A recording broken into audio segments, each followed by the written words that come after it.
제가 저희 교회를 목회한 지 이제 14년째가 되는데, 제가 저희 교회에서 사역하는 동안에 저희 교회에 새로 오신 분도 많이 계시지만, 제가 목회하는 동안에 저희 교회를 떠나신 분들도 참 많습니다. 제가 다른 교회에서 부목사로 섬길 때에는 교인이 떠나도 마음이 그렇게 아픈 줄을 잘 몰랐습니다. 그런데 담임 목사로서 섬기게 되니까는 교인이 교회를 떠나는 것이 마음이 몹시 아픕니다. 교인이 교회를 떠날 때에는 나름대로 다 이유가 있지만 어떠한 이유에서 떠나든지 교회를 떠나면 제가 목사로서 하나님께서 맡기신 책임을 다하지 못했다라는 죄송한 마음이 듭니다. 교회를 떠나는 분들 가운데는 자신이 교회를 떠나는 이유를 제게 말씀해 주시는 분들이 계십니다. 제가 제가 남편이 다니는 교회로 가게 되었습니다. 자녀가 친구 다니는 교회에 가고 싶다고 해서 어쩔 수 없이 자녀 때문에 제가 떠납니다. 등등 이유를 말씀해 주셔도 여전히 죄송한 마음은 제게 들기 마련입니다. 정말 교회가 좋으면 멀리 이사를 가도 나올 것이고, 남편 교회로 가지 않고 남편을 데리고 올 것이고, 어떤 이유로도 교회를 떠나지 않을 것이기 때문입니다. 제일 마음이 아픈 것은 교인이 이유를 밝히지 않고 떠나시는 경우입니다. 그런 경우는 대부분 상처받고 떠나는 경우입니다. 목사인 저에게서 상처를 받았든지 아니면 교인으로부터 상처를 받았든지, 상처를 받은 경우에는 보통 말 없이 떠납니다.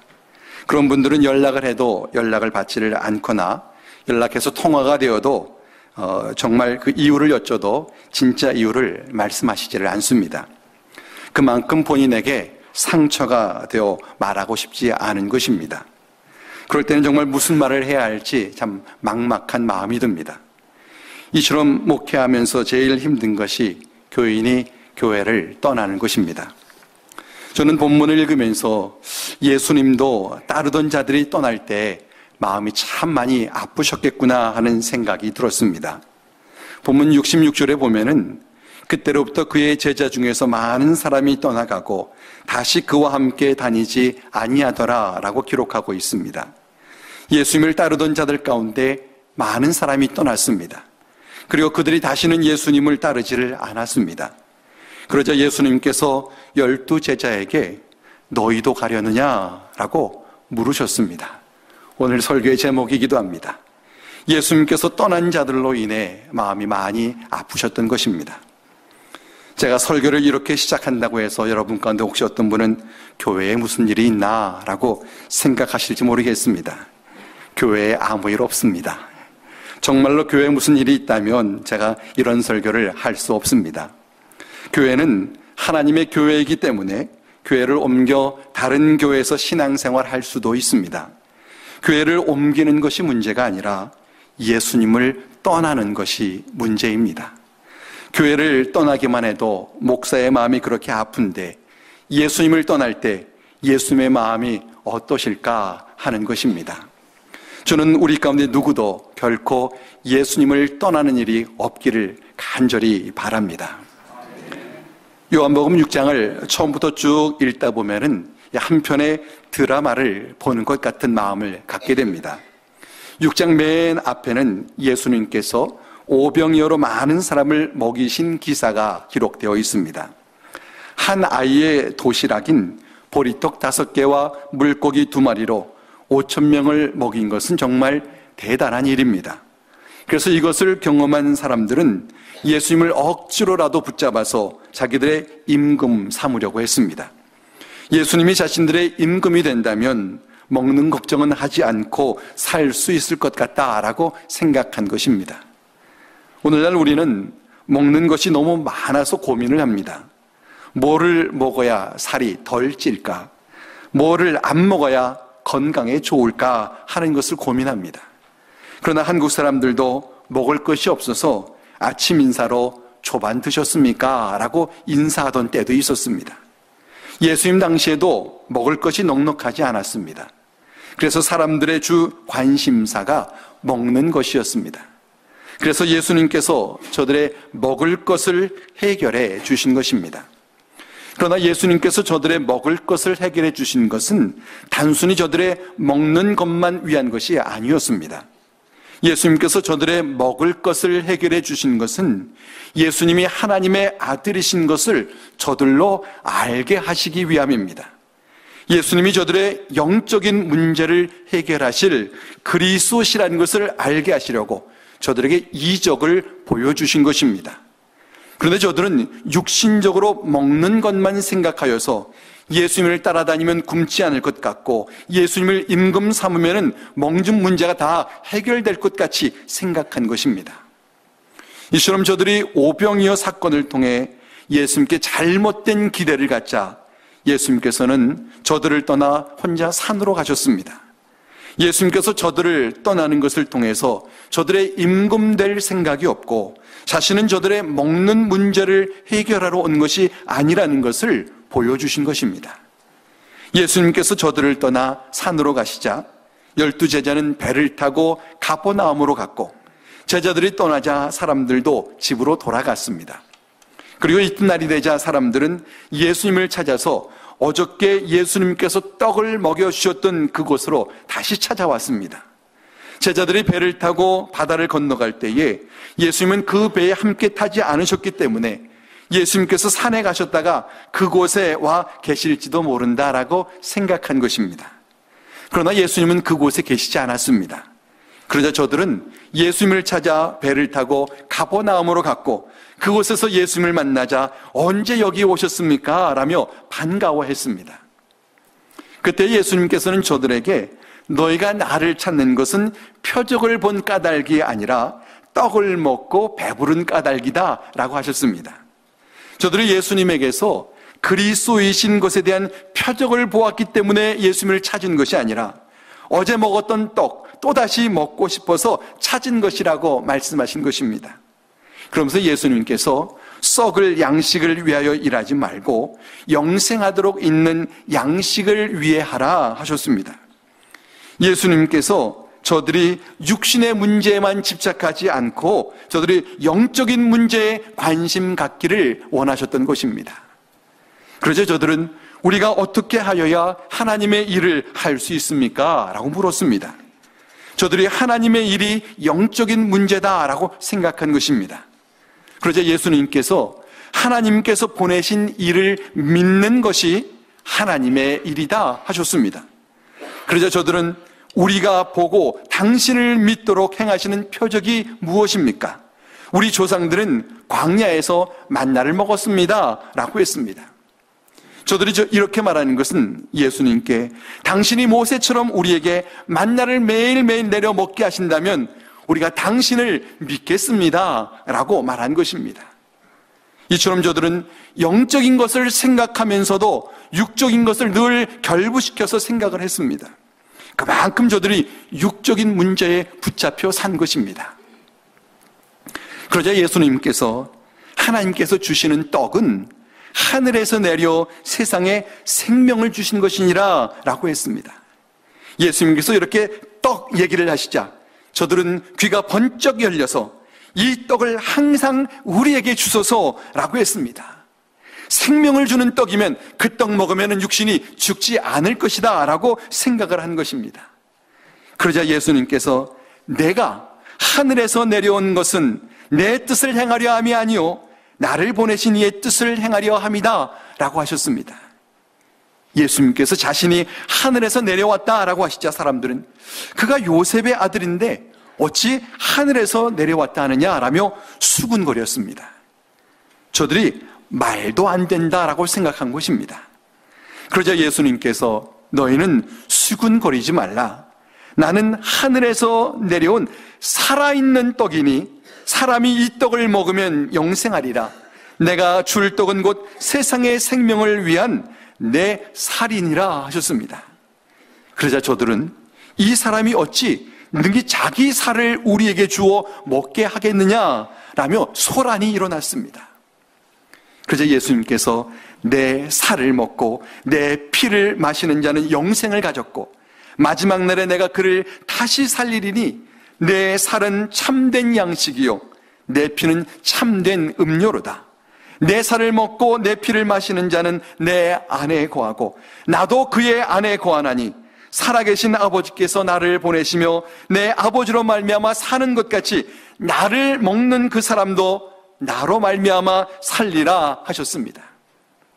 저들은 이 말씀을 듣고 예수님께서 자신의 살을 먹고 자신의 피를 마시라 라고 하는 말씀으로 들었습니다. 예수님께서 영적으로 하시는 말씀을 저들이 계속해서 육적으로 들은 것입니다. 그래서 본문 60절에 보면 저들은 이 말씀은 어렵다라고 했습니다. 여기 어렵다라고 하는 헬라어 단어가 스클레로스라고 하는 단어인데 이 단어는 두 가지의 의미로 사용이 됩니다. 하나는 이해하기 어렵다라는 뜻이고 다른 하나는 받아들이기 어렵다라는 뜻입니다. 본문에 쓰인 이 단어는 이 두 단어를, 두 뜻을 다 포함한다고 볼 수 있습니다. 예수님께서 자신의 살을 먹고 자신의 피를 마시는 자는 영원히 죽지 않는다라고 하신 말씀을 저들이 이해할 수도 없었고 또 이해한다 해도 받아들일 수도 없었던 것입니다. 그래서 저들이 수군거리자 예수님께서는 이 말이 너희들에게 걸림이 되느냐라고 물으셨습니다. 그러면서 너희는 인자가 이전에 있던 곳으로 올라가는 것을 본다면 어떻게 하겠느냐 하셨습니다. 예수님께서 하늘로 승천하신다면 그것을 보면 너희들이 예수님이 하늘에서 내려온 생명의 떡이라는 것을 믿겠느냐는 겁니다. 그러면서 살리는 것은 영이니 육은 무익하다. 내가 너에게 이른 말은 영이요 생명이다 하셨습니다.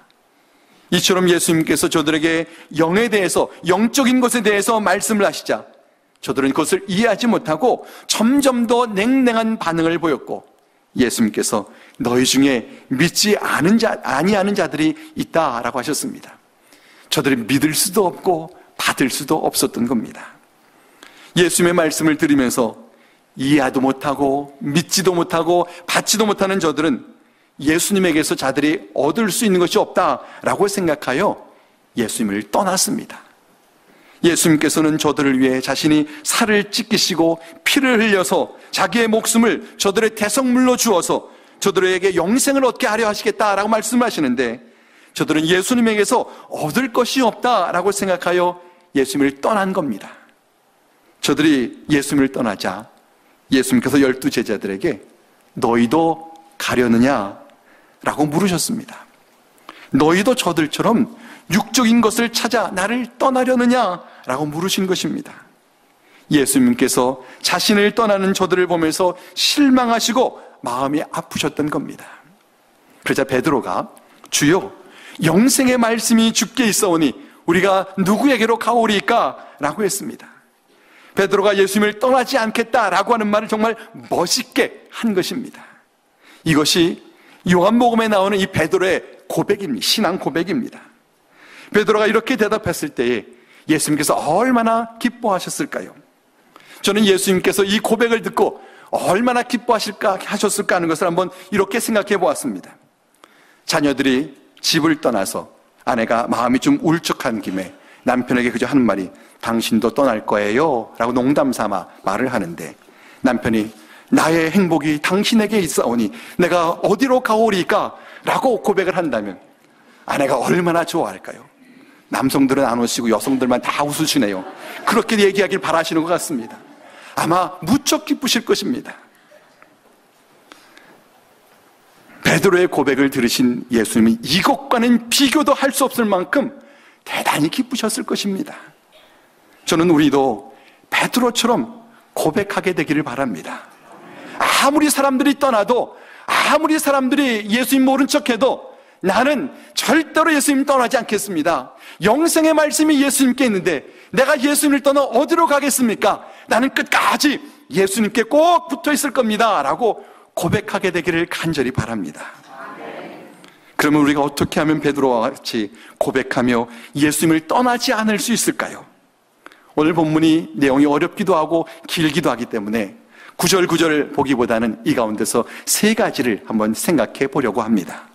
첫째는 예수님을 떠나지 않으려면 영의 문제에 관심을 가져야 합니다.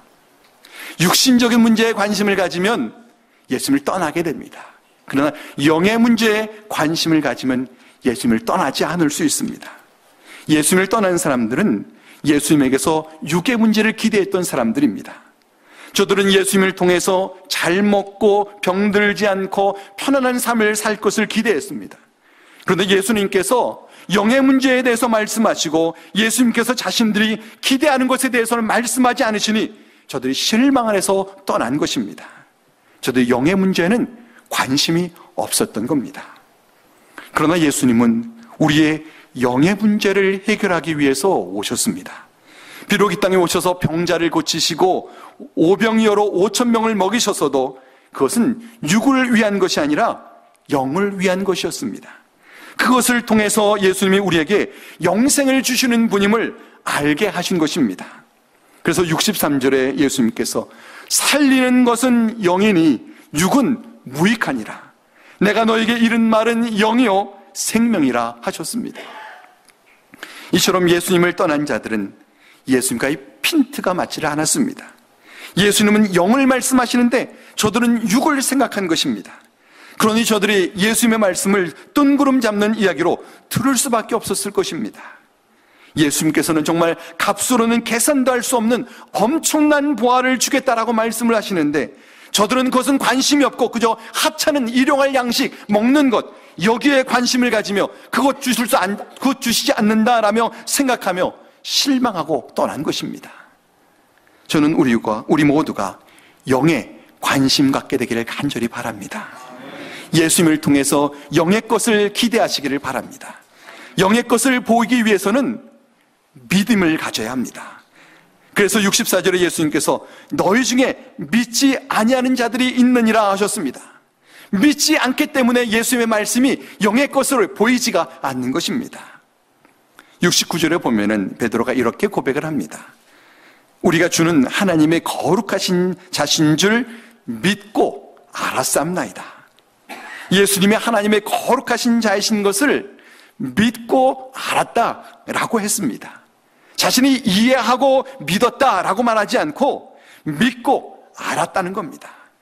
이처럼 영적인 것은 믿음으로 받아야 하고 믿을 때에 알 수 있습니다. 영적인 것은 믿을 때에 기쁨과 만족을 누립니다. 또 그래야만 예수님을 떠나지 않을 수 있습니다. 여러분이 영에 관심을 갖고 믿음을 통해서 영적 만족을 누리며 살아가시기를 간절히 바랍니다. 둘째로 예수님을 떠나지 않기 위해서는 예수님이 영생을 주시는 분임을 분명히 믿어야 합니다. 사람들이 예수님께 올 때 기대한 것이 있었습니다. 그것은 떡 먹는 것입니다. 그런데 예수님께서는 떡을 기대한 저들에게 영생을 주신다라고 하셨습니다. 왜냐하면 떡은 잠깐이지만 영생은 영원한 것이기 때문입니다. 예수님은 정말로 좋은 것을 주시기 위해서 영생을 주신다라고 말씀하시는데 저들은 그저 하루밖에 가지 못하는 이 양식 구하면서 예수님 붙잡으려고 했던 것입니다. 저들이 영생에는 관심이 없었습니다. 오늘날에도 교회에 왔다가 떠나가는 많은 사람들이 있습니다. 교회를 떠나는 것은 교회가 자신이 기대하는 것을 주지 못한다라고 생각하기 때문일 것입니다.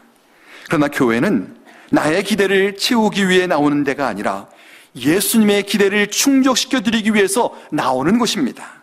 왜냐하면 예수님께서 세상에 있는 나를 불러주신 것이기 때문입니다. 오늘 본문 65절에도 보면은 내 아버지께서 오게 하여 주시지 아니하시면은 누구도 내게 올 수 없다라고 하셨습니다. 우리가 주님 앞에 나온 것은 주님께서 우리를 세상에서 불러주셨기 때문입니다.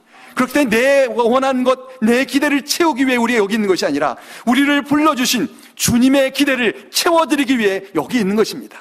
그 기대가 무엇이냐면 영생을 얻는 것입니다. 저는 이것 때문에 우리를 불러주신 것입니다.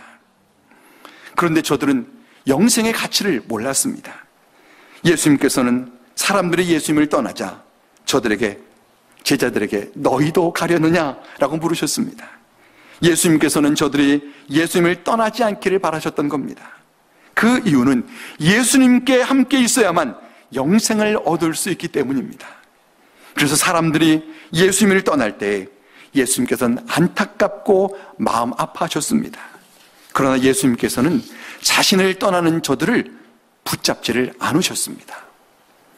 왜냐하면 저들 스스로가 예수님을 믿지 않으면 저들이 영생을 얻을 수 없기 때문입니다.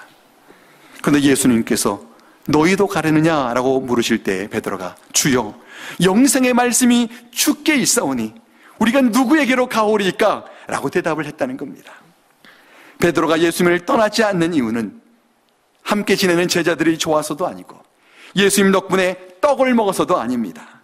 베드로가 예수님을 떠나지 않는 이유는 예수님께 영생의 말씀이 있기 때문입니다. 예수님께 영생의 열쇠가 있고 예수님께 영생의 비밀이 있기 때문입니다. 그 예수님을 떠나서는 영생을 얻을 수 없으니까 내가 예수님 절대로 떠날 수 없습니다라고 고백한 것입니다. 우리도 영생의 소중함을 알고 영생의 말씀이 예수님께 있음을 믿고 고백해야 합니다. 교회에 나오는 목적은 영생의 말씀을 듣고 영생을 소유하기 위함입니다. 물론 교회를 통해서 성도들과 사랑을 나누고 봉사하는 것도 참 귀한 일입니다. 그러나 그것이 교회에 나오는 궁극적인 목적이 아닙니다. 교회에 나오는 궁극적인 목적은 영생의 말씀을 듣고 영생을 얻기 위함입니다. 여러분이 영생의 말씀이 예수님께 있음을 고백하시기를 바랍니다. 그럴 때 예수님 떠나지 않습니다. 세 번째로 주님을 떠나지 않기 위해서 예수님께서 나를 제자로 택하여 불러주셨음을 기억해야 합니다. 예수님을 떠난 자들은 자신이 예수님을 따를 것을 선택했다라고 생각하는 사람들입니다. 자신이 예수님을 따르기로 선택을 했으니 예수님을 따르지 않는 것도 자신이 선택할 수 있다라고 생각하는 겁니다. 그러나 예수님의 12제자는 자신들이 예수님을 따를 것을 선택한 것이 아니라 예수님께서 자신을 택하셔서 자신이 예수님의 제자가 되었다라고 생각하는 사람들입니다. 예수님께서도 저들에게 이것을 기억하게 하셨습니다. 그래서 70절 상반절에 예수께서 대답하시되 내가 너희 12를 택하지 아니하였느냐라고 말씀하셨습니다. 예수님의 12제자는 한 사람도 자원해서 예수님의 제자가 된 사람이 없습니다. 저들은 모두 예수님이 불러서 제자가 된 사람들입니다. 그렇기 때문에 예수님께서 저들을 떠나라 하시지 않는 한 저들은 예수님을 떠날 수가 없습니다. 예수님께서 저들을 놓지 않으시는 한 저들은 예수님을 놓을 수가 없습니다. 끝까지 예수님을 따라야 합니다. 그래서 저들은 예수님을 떠나지를 않았습니다. 그러나 한 사람은 달랐습니다. 70절 하반절과 71절에 이렇게 기록합니다. 그러나 너희 중에 한 사람은 마귀니라 하시니 이 말씀은 가롯 시몬의 아들 유다를 가리키심이라. 저는 12 중에 하나로 예수를 팔자러라. 예수님의 제자들이 모두 예수님을 떠나지 않았지만 한 사람 가롯 유다는 마귀에게 이용당해 예수님을 떠났습니다. 그는 은 30에 예수님을 팔았고 결국 그의 갈 길로 가버리고 말았습니다. 어떻게 가롯 유다가 자신의 스승인 예수님을 팔 수 있었을까요? 가롯 유다가 돈에 대한 욕심으로 인해 자신이 예수님의 제자라는 사실을 잊어버린 것입니다. 이처럼 욕심은 내가 누구인가를 잊어버리게 합니다.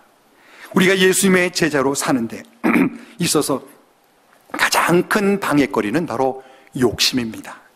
욕심이 우리로 하여금 예수님의 제자인 것을 잊어버리게 하고 우리로 예수님을 따르지 않게 합니다.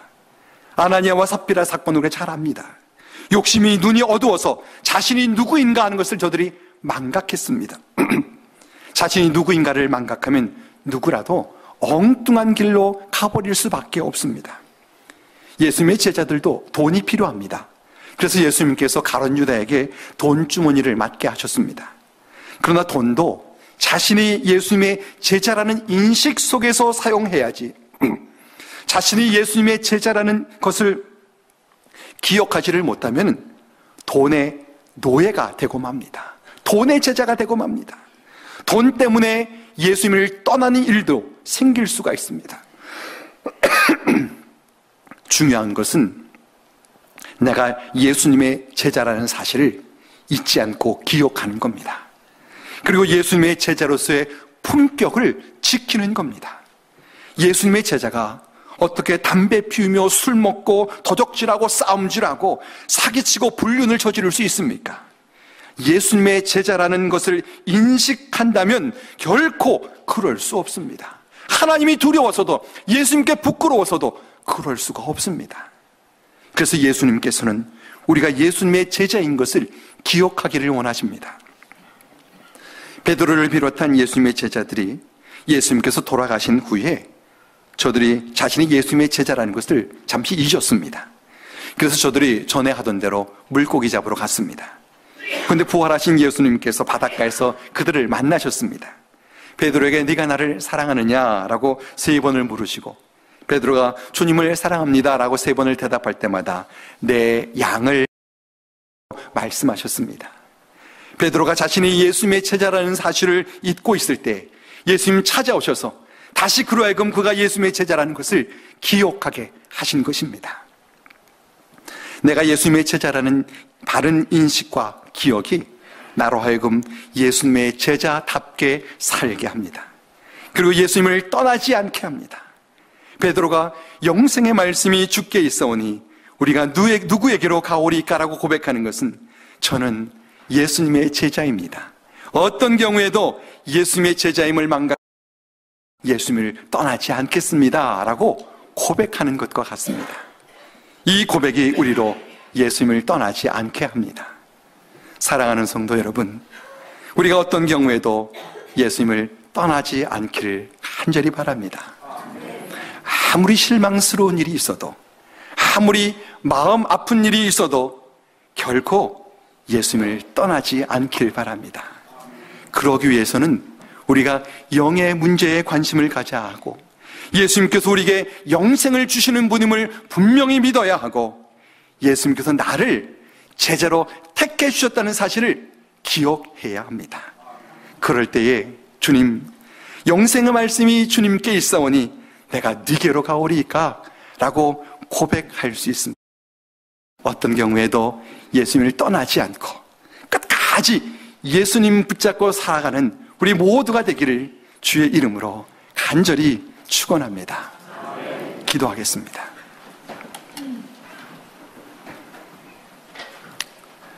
하나님 아버지, 말씀으로 교훈해 주셔서 감사합니다.